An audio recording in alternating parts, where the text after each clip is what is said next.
Vous rappelez-vous, il y a à peu près 2 semaines, on a parlé qu'il y avait à Montréal 25 000 appartements vides pour toutes sortes de raisons, mais crime quand même, tu sais. Et là, on apprend dans un article du Devoir que, en tout cas, moi, ça m'a quand même fait un peu sursauter. En février dernier, on rapportait que plus de 130 des 560 salles d'opération de la province étaient fermées et que plus de 75 d'entre elles étaient sous-utilisées. Le titre de l'article, Nos salles d'opération dorment et le privé s'enrichit. Et j'ai l'auteur, Xavier Gauvreau, médecin résident et président des Médecins québécois pour le régime public. Salut Xavier. Bonjour, M. Bronard. Ça va bien?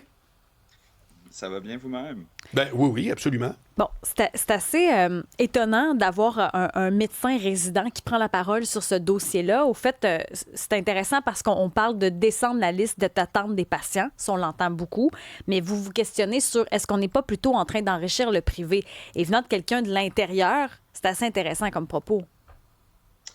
Oui, ben écoutez, ça fait peut-être 10 ans que je suis engagé avec cet organisme-là, donc on regarde ça aller.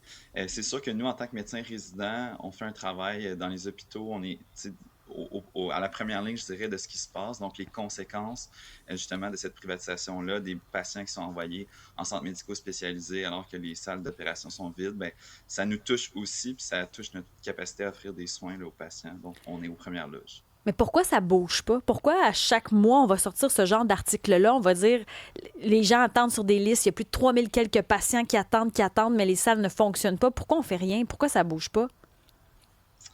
Je suis pas prête à dire qu'on fait rien. Je pense que c'est la direction du gouvernement, c'est que la décision, ça a été de pousser les patients vers le privé.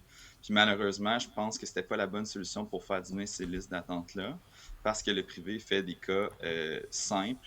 Puis dans ce temps-là, la liste de patients un peu plus lourds, ben, elle stagne dans le réseau public, alors que le personnel, il quitte un navire. Pourquoi vous dites que le privé fait des cas simples? C'est un phénomène assez connu dans la littérature, là, c'est que le but des cliniques privées, les centres médicaux spécialisés, c'est de faire du profit. C'est des entités privées à la base. Donc, ils vont faire ce qu'on appelle en anglais du cherry picking. Donc, ils vont choisir les cas qui sont plus faciles, qu'on va être capable de faire en moins de temps, pour laisser les cas qui sont plus complexes, qui ont plus de risques de complications dans le réseau public. Ce qui fait en sorte que ces cas-là se ramassent tous sur la liste d'attente. Xavier Gaudreau, partons du début, c'est que la nature du problème qui fait que toutes les salles d'opération sont pas, attention au jeu de mots, opérationnelles. Ouais. C'est quoi? Toi, tu le vois de l'intérieur. C'est où que ça bloque? Ben, écoutez, c'est simple.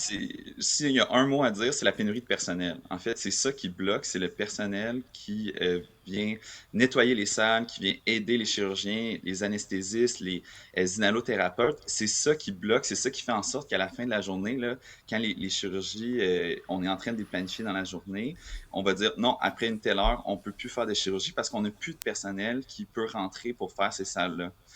Donc, c'est ça qui limite vraiment. Puis quand on parle de taux d'occupation des salles opératoires, il faut savoir là, que 3 quarts sont pas utilisés à pleine capacité. Puis pleine capacité, c'est pas très gros, hein. C'est de semaines de 8 à 4. Fait que c'est un 40 heures semaine. On n'est Ouais, même pas ouais, ouais. capable de faire ça avec notre personnel OK. Mais présentement. ça, c'est pas la planification qui est déficiente plutôt que le manque. Oui, un peu de manque de personnel, mais il n'y a pas une façon de faire qui devrait être changée. Oui, effectivement. Puis le gouvernement en a parlé dans son plan de reprise chirurgicale. Nous, on voyait des aberrations comme quoi que, par exemple, si on planifie des chirurgies, puis à la fin de la journée, il y a une chirurgie qui va dépasser d'environ un 15-30 minutes, dans la planification, on va couper cette chirurgie-là. Donc, tout le monde finit environ 1 heure et demie plus tôt de la job. Hmm. Ça, c'est du temps supplémentaire qui n'était pas permis par le gouvernement. Mais après ça, on est prêt à payer des montants supplémentaires jusqu'à 35% de plus pour que ces opérations-là soient faites au privé.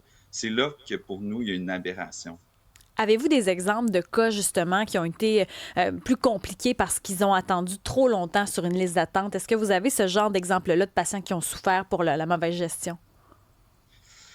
Oui, on en a, tu sais, à tous les jours. On pense surtout aux chirurgies orthopédiques, là. Les chirurgies orthopédiques, c'est très handicapant. Les gens sont plus capables, par exemple, une hanche, là, sont plus capables de marcher, sont plus capables d'aller au travail. Puis une fois qu'ils sont opérés 1 an, 2 ans et demi plus tard, ben, des fois, on se ramasse avec des cas un petit peu plus sévères que si on l'avait eu plus tôt. Fait que ça, c'est le genre de choses qu'on peut venir voir. L'autre cas qui qu'on trouve questionnable, là, c'est que souvent les cliniques préopératoires pour les centres médicaux spécialisés, donc pour le privé, sont faites, par exemple, en médecine interne par les médecins résidents ou les médecins du système public. Ils sont envoyés pour être opérés au centre médico spécialisé. Puis s'il y a une complication, si un patient, par exemple, Ouais. a une hémorragie complexe ou il doit être transféré à des soins intensifs, il le retransfère dans les hôpitaux publics. Donc, pour nous, il y a 2 enjeux. Il y a un enjeu au niveau de la sécurité. On croit que c'est moins sécuritaire de fonctionner ici.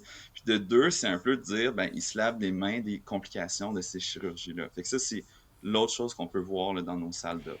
Mais d'un autre côté, le privé, vous êtes quand même à désengorger, non? C'est vrai que présentement, ils font 20% environ des opérations, les centres médicaux spécialisés. Mais dans l'ensemble, le personnel qu'on a retiré du public pour aller opérer au privé, c'est du personnel qui n'est pas disponible pour opérer au public. Fait que, est-ce que dans l'ensemble, on est gagnant? Est-ce qu'on fait plus de chirurgie? Même s'il y a plus de chirurgies qui sont faites au privé, je ne suis pas certain. Okay. Les listes d'attente augmentent.